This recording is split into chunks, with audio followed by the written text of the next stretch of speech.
पिछले पार्ट में हमने देखा अमीर की बेटी आयशा अपनी मां के बारे में जानना चाहती थी। अमीर ने बताया कि कैसे जरीना नाम की एक लड़की मस्जिद में आई और इमाम साहब के घर में शरण ली। बाद में अमीर से उसका निकाह हुआ। एक दिन आमिल नाम के एक व्यक्ति ने खुलासा किया कि जरीना दरअसल एक जिन्नी थी जो इंसानी रूप धारण करके रह रही थी। आमिल ने जरीना को पकड़ लिया और ले गया, लेकिन 6 महीने की आयशा अमीर के पास रह गई। बाद में अमीर और आयशा आमिल से फिर मिले और जरीना से भी। जरीना ने बताया वह औरत एक ऐसी जगह पर रहती है जहां बहुत सी लावारिस औरतें रहती हैं। शायद वह भी बहुत बुरे हालात से गुजर रही है। यह कहकर उसने उस औरत का पता बता दिया जो आयशा की मां थी। अब अमीर दूसरे दिन ही आयशा को लेकर वहां जा रहा था। वह न तो उसका नाम जानता था न ही शक्ल। वह शेल्टर होम की इंचार्ज से बोला, आप इस लड़की की शक्ल को गौर से देखें। अगर इसकी शक्ल से मिलती जुलती कोई औरत आपके शेल्टर होम में मौजूद है तो उसे इस बच्ची से मिलवा दीजिए, क्योंकि यह आज तक नहीं जान सकी कि इसको जन्म देने वाली औरत कौन है। वह इंचार्ज अमीर की बात सुनकर हैरान रह गई। फिर बड़े ध्यान से आयशा को देखने लगी। थोड़ी देर बाद उसने एक औरत को बुलवाया जिसका नाम सकीना था। वह औरत हैरान रह गई। सकीना नाम की उस औरत के नैन नक्श बिल्कुल आयशा जैसे थे। निसंदेह वह बहुत खूबसूरत थी। दोनों मां बेटी ने एक दूसरे को पहचान लिया। दोनों फूट फूट कर रोते हुए एक दूसरे से गले मिल गईं। अमीर भी इस मिलन पर भावुक हो गया। सकीना 30 से 35 साल की एक जवान औरत थी। फिर इंचार्ज उससे बोली, बीबी, यह वही तुम्हारी बेटी है जिसका जिक्र तुम हमेशा किया करती थी। मैं तो इसे देखते ही पहचान गई थी। सकीना सिर झुकाकर बोली, जी जी मैडम, यही मेरी बेटी है। मैं अपनी खाला के घर रहती थी। मैं यतीम लड़की थी। एक दिन मेरी खाला का देवर, जो एक शराबी आदमी था, उसने मुझे अकेला पाकर मेरे साथ ज्यादती कर दी। फिर एक बार नहीं बल्कि कई बार उसने मुझे बर्बाद किया और मैं गर्भवती हो गई। अब मैं एक अवैध बच्चे को जन्म देने वाली थी, लेकिन खाला ने बदनामी के डर से मुझे घर से निकाल दिया। मैं उस वक्त बहुत कम उम्र की थी, सिर्फ 15 साल की। जब मैंने इस बच्ची को जन्म देना शुरू किया तो मैं एक सुनसान सड़क पर अकेली थी, डर और दहशत का शिकार। अगर पास से गुजरने वाली एक औरत ने मेरी मदद न की होती तो शायद मैं अपने बच्चे समेत वहीं मर जाती। लेकिन जैसे ही यह बच्ची इस दुनिया में आई तो मैं बहुत डर गई। आखिर 15 साल की एक बच्ची के साथ ऐसा हादसा हो जाए तो उसके दिल पर क्या गुजरती है। और यही मेरे साथ हुआ था। फिर मैंने उस औरत से मिन्नत की कि वह इस बच्ची को अपने साथ ले जाए, वरना मैं भी मर जाऊंगी और यह बच्ची भी। यूं उस भली औरत ने न सिर्फ मेरी मदद की बल्कि इस बच्ची को भी अपने साथ लेकर चली गई। फिर मैंने इस शेल्टर होम में पनाह ली, जहां आज मैं इज्जत से जिंदगी गुजार रही हूं। इस घटना को कई साल हो गए, लेकिन मैं अपने इस बच्चे को कैसे भूल सकती थी। यह भला आदमी जो मेरी बेटी को लाया है, मैं इसकी बहुत एहसानमंद हूं। इसने इतने साल तक मेरे बच्चे को संभाल कर रखा। भले ही वह एक अवैध बच्ची है, लेकिन फिर भी उसे जन्म देने वाली मैं ही हूं। वह रोते हुए अपनी दर्दनाक कहानी सुना रही थी। अमीर को उस औरत पर बहुत दया आई, जिसकी उम्र 30 से ज्यादा नहीं थी, लेकिन उसने जिंदगी में कितनी मुसीबतें और तकलीफें झेली थीं। फिर अमीर वहां से चला आया, लेकिन उसके साथ सिर्फ आयशा नहीं बल्कि उसकी मां भी थी। उसने वहीं शेल्टर होम की इंचार्ज के सामने सकीना से निकाह कर लिया था। अब तीनों की जिंदगी पूरी हो गई थी। आयशा को तो वह अपनी सगी बेटी की तरह पालता आया था, लेकिन आज उसने अपनी मां का चेहरा भी देख लिया था। वह सवाल जो हमेशा से आयशा पूछती थी, आज उसका जवाब मिल गया था। कहीं ना कहीं अमीर के दिल में उस जिन्नी के लिए भी नरमी आ गई थी, क्योंकि उसकी नई बीवी सकीना बार बार उस जिन्नी का जिक्र करते हुए कहती थी कि वह बहुत नेक और मेहरबान थी। उसने उस दिन अगर मेरी मदद न की होती तो शायद मैं भी वहीं सड़क पर मर जाती, सकीना कहा करती थी। यूं अमीर ने उस जिन्नी को माफ कर दिया। आयशा ने भी उससे वादा लिया कि वह आगे से कभी भी उस जिन्नी को बुरा नहीं कहेगा। जरीना ने जो कुछ भी किया मजबूरी में किया था।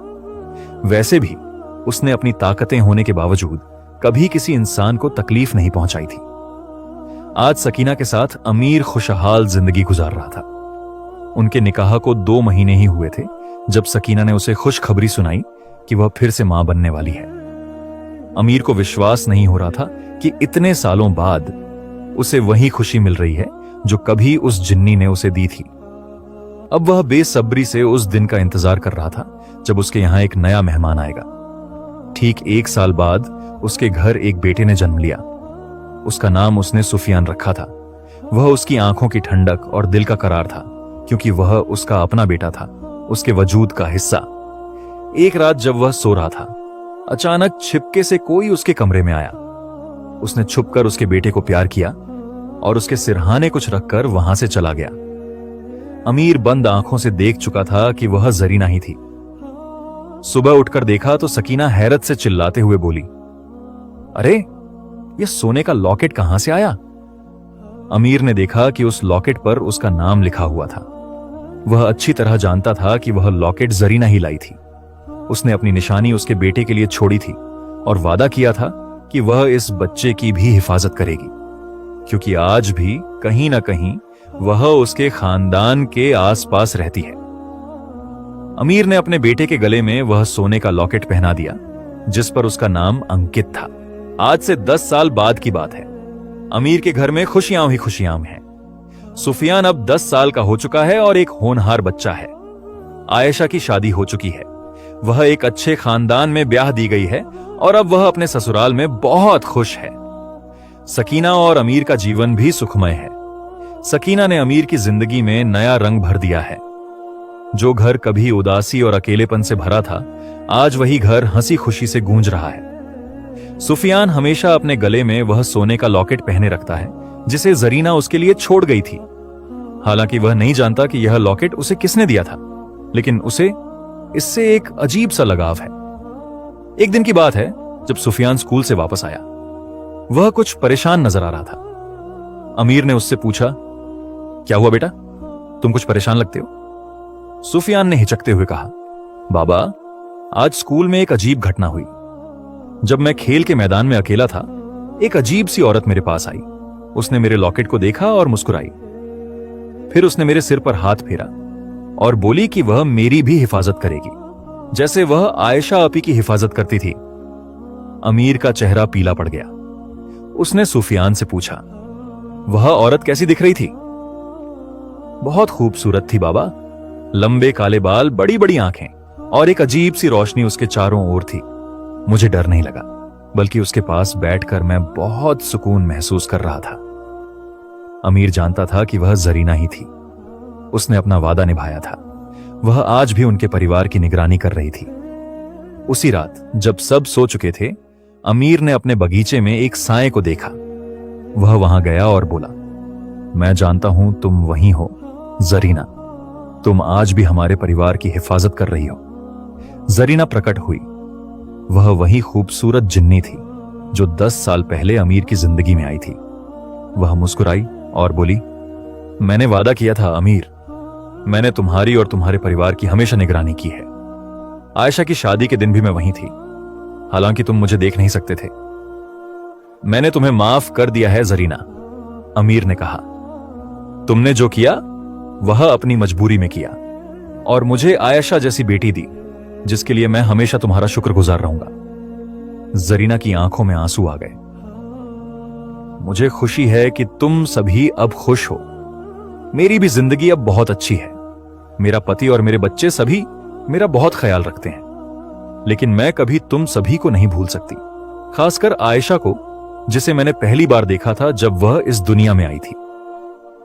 क्या तुम सुफियान से मिलना चाहोगी? अमीर ने पूछा। वह सो रहा है, लेकिन तुम उसे देख सकती हो। हां, मैंने उससे पहले ही मुलाकात कर ली है, जरीना ने मुस्कुराते हुए कहा।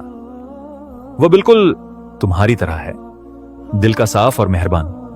मैं जानती हूं कि वह एक दिन बहुत बड़ा इंसान बनेगा। उसने अमीर की तरफ देखा और कहा, अमीर, मैं एक और बात बताना चाहती हूं। जिंदगी बहुत कीमती है और अल्लाह हमें दूसरा मौका देता है।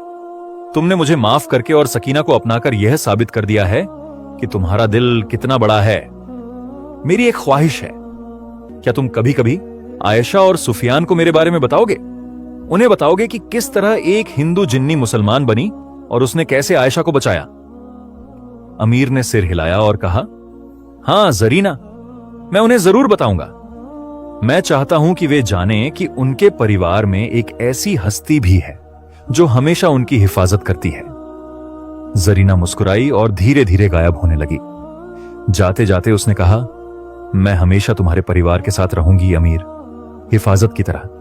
तुम्हें कभी मेरी जरूरत हो तो बस मेरा नाम लेना, मैं हाजिर हो जाऊंगी। उसके जाने के बाद अमीर खुशी से घर की ओर लौटा। उसे एहसास हुआ कि जिंदगी ने उसे कितना कुछ दिया है।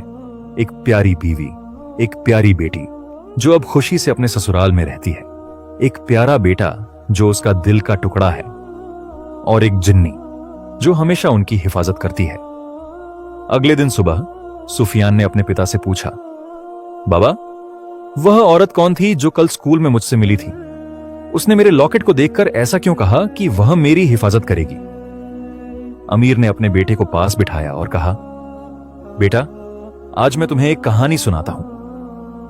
एक ऐसी जिन्नी की कहानी जो अपने कबीले को छोड़कर मुसलमान बनी और कैसे वह हमारे परिवार का हिस्सा बन गई।